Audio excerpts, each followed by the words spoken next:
ओम सम्राजं च विराजं चाभिश्रेर्याजना गृहे लक्ष्मीराष्ट्रस्ययामुखे गजामाधगोद्रयामसि सन्ददश्रेरस्तु समस्तमङ्गलानि भवन्तु नित्यश्रीरस्तु नित्यमङ्गलानि भवन्तु नक्षत्रपूर्वक अधिदेवता प्रत्यधिदेवता सहित सूर्यग्रहाधिपतये नमः आनन्दकर्पूर नीराजनं दर्शयामि नीराजनानन्तरं शुद्ध आचमनीयं समर्पयामि हर नमः पार्वतीपतये हर हर महादेव गोविन्द गोविन्द ॐ सत्येन रजसा वर्तमानानि भेषयन्नमृतं मर्त्यं च हिरण्ययेन सविता रथेन देवो याति भुवना विपश्यन्नो अग्न्योदं वृणेमहे होतारं विश्ववेदसम्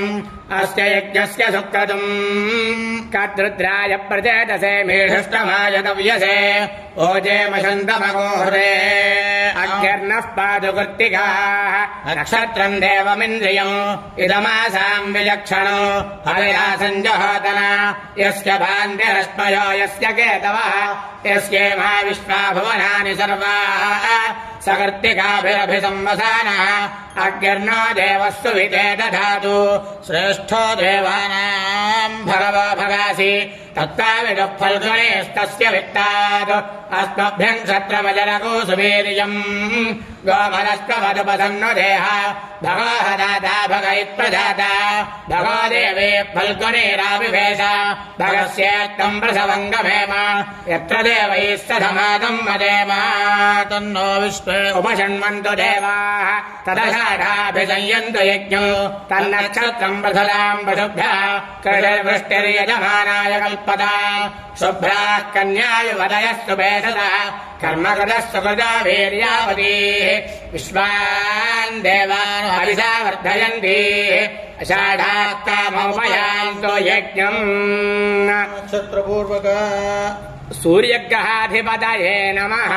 वेदोक्तदिव्यसुवर्णमन्त्रपुष्पम् समर्पयामि ॐ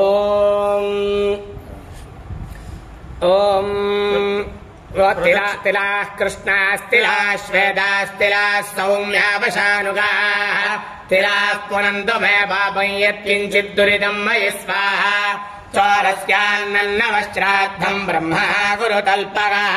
गोस्तेयकोसुरापानम् भ्रूणहत्यादिलाशान्तिकोशमयन्तु स्वाहा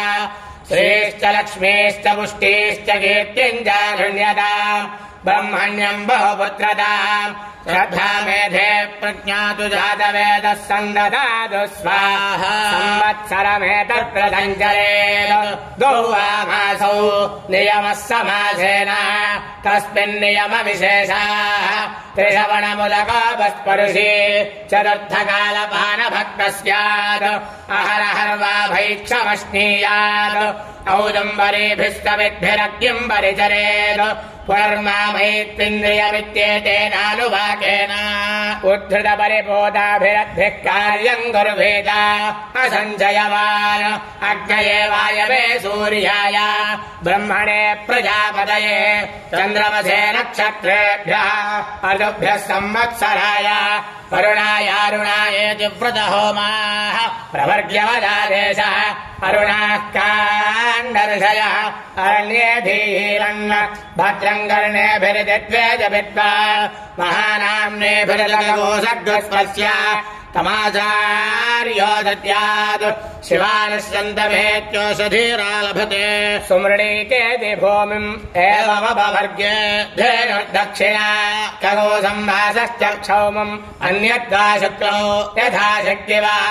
एवग्रस्वाध्याय धर्मेण अरण्ये धीता तपस्वी पुण्यो भवति तपस्वी पुण्यो भवति भद्रम् कर्णेभिः शृणुयाम देवाः भद्रम् पश्येमाक्षभिर्यजत्राः स्थिरैरङ्गैस्तुष्टुवागोसस्तनोभिः यसेम देवहितं यदायुः स्वस्ति न इन्द्रो वृद्धश्च स्वस्ति नः पूषा विश्ववेदाः स्वस्ति नस्तार्क्ष्यो अरिष्टनेमिः स्वस्ति न बृहस्पतिर्दधातु ॐ शान्तिः शान्तिः शान्तिः नक्षत्रपूर्वक अधिदेवता प्रत्यधिदेवता सहिता सूर्यग्रह सहिता राहुग्रह सहिता शनैश्चरग्रह देवताभ्यो नमः प्रार्थना नमस्कारान् समर्पयामि अपराधसहस्राणि क्रियन्ते हर्निशं मया दासोऽयमिति मां मत्वा क्षमस्व सूर्येश्वर अपराध नमस्कारान् समर्पयामि सोमो वा एतस्य राज्यमादत्ते यो राजाधन् राज्यो वा सोमेन यजते देवसुवामेतानि हविगूंषि भवन्ति तावन्तो वै देवानागुंसवा एवास्मै सवान् प्रयच्छन्ति एनं पुनः सुवन्ते राज्याय देवसु राजा भवति चक्रमाच्छादयामि हिरण्यपात्रं मधो पूर्णं ददाति मधव्योसानीति एकधा ब्रह्मण उपहरति एकथैव यजमान आयुस्तेजो ददाति चामरं बीजयामि नृत्यं दर्शयामि गीतं श्रावयामि अश्वानारोहयामि गजानारोहयामि समस्तराजोपचार भक्त्युपचार शक्त्योपचार मन्त्रोपचार क्रियोपचार पूजान् समर्पयामि यस्य स्मृत्या जनामोऽत्यतमः पूजा क्रियादिषु न्यूनं सम्पूर्णदाम्यादि सत्या वन्दे तमक्षुणम् मन्त्रहीनं क्रियाहीनं भक्तिहीनं राहु सूर्यग्रहेश्वर यत्पूजितं मया देव परिपूर्णं तदस्तु ते अनया ध्यान आवाहनादि यथाशक्ति षोडशोपचार पूजया च भगवान् सर्वात्मकः नक्षत्रपूर्वकः सूर्यग्रह देवता सुप्रीता सुप्रसन्ना वरदा भवन्तु एतत्फलं श्रीपरमेश्वरार्पणमस्तु ॐ उरसा शिरसा दृष्ट्या मनसा वचसा तथा पद्भ्यां कराभ्यां कर्णाभ्यां प्रणामोऽष्टाङ्ग उच्यते लक्ष्मीनारायण देवतामुद्दिश्य लक्ष्मीनारायण देवता प्रीत्यर्थम् यावच्छक्ति फलप्रदानानि करिष्ये ॐ सत्येन सत्येन सत्येन रजसा रजसा सत्येन सत्येन रजसा सत्येन रजसा रजसा सत्येन सत्येन रजसा वर्तमानो वर्तमानो रजसा सत्येन सत्येन रजसा वर्तमानः रजसा वर्तमानो वर्तमानो रजसा रजसा वर्तमानो निवेशयन् निवेशयनु वर्तमानो रजसा रजसा वर्तमानो निवेशयन्नो वर्तमानो निवेशयन् निवेशयनु वर्तमानो वर्तमानो निवेशयन् अमृतमृतम् निवेशयनु वर्तमानो वर्तमानो निवेशयन् अमृतम् निवेशयन् अमृतमृतम् निवेशयन् निवेशयन् अमृतम् मर्त्यम् मर्त्यमृतम् निवेशयन् निवेशयन् अमृतम् मर्त्यम् निवेशयन्निति निवेशयन् अमृतम् मर्त्यम् मर्त्यमृतमृतम् मर्त्यम् च मर्त्यमृतमृतम् मर्त्यम् च मर्त्यम् मर्त्यम् च चेति च हिरण्ययेन सविता सविता हिरण्ययेन हिरण्ययेन सविता रथेन रथेन सविता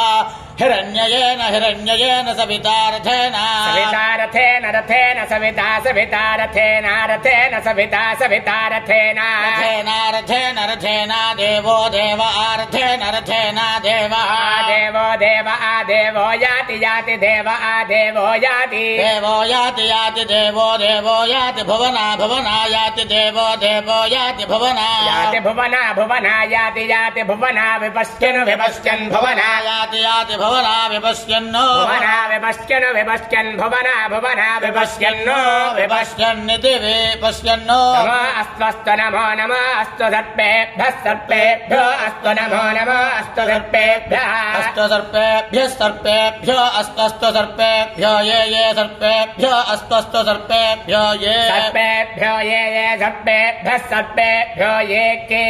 ये सर्पेभ्यः सर्पेभ्यो ये के ये के च के ये के च के च पृथिवीं पृथिवीं च के च पृथिवीं पृथिवीं च पृथिवी मन्वनु पृथिवीं च पृथिवी मनु पृथिवी मन्वन पृथिवीं पृथिवीमनो अन्वेत्यनो ये अन्तरिक्षे अन्तरिक्षे ये अन्तरिक्षे ये अन्तरिक्षे ये अन्तरिक्षे ये अंतरिक्षे ये अंतरिक्षे अंतरिक्षे ये दिवि दिवि ये अंतरिक्षे अंतरिक्षे ये दिवि दिवि ये दिवि तेभ्यस्तेभ्यो दिवि ये दिवि तेभ्यः तेभ्यस्तेभ्यो दिवि दिवि तेभ्यस्तर्पेभ्यस्तर्पेभ्यस्तेभ्यो दिवि दिवि तेभ्यस्तर्पेभ्यः सर्पेभ्यः नमो नमः सर्पेभ्यो नमः सर्पेभ्यो नमो नमः सर्पेभ्यस्तर्पेभ्यो नमः नम इति नमः नस्तित्र आभुवदूते सदा वृधस्सखा प्रयासतिष्ठया वृता यमाय सोमको सुहृदयमाय जुहुदाहविः यमगो यज्ञो गच्छत्यग्निलूतो अरन्तरतः यत्र बाणाः सम्पतन्ति कुमाराविशिखा इव इन्द्रो नस्तत्र वृत्रः विश्वाः शर्म यत्सतु शतमानं भवति शतायुः पुरुषश्चतेन्द्रिय आयुष्येवेन्द्रिये प्रतिष्ठति ఇక్కడ సూర్య విగ్రహ మూలమంత్రులు ఆసత్యేన ఆసత్యేన రజసా వర్తమానో అమృతన్మత్యంచ హిరణ్యేన సవితారథేన దేవో యాతి భూనాని పశ్చ. ఆ మూలమంత్రాన్ని మా ఘనాపాటిల్ గారు ఘనస్వస్తులు చెప్పారు. చాలా సంతోషం. ఘనపనసులతో వేద ఆశీర్వచన అందించారు. ఇంతకుముందు చేసిన అన్ని కార్యక్రమాల కంటే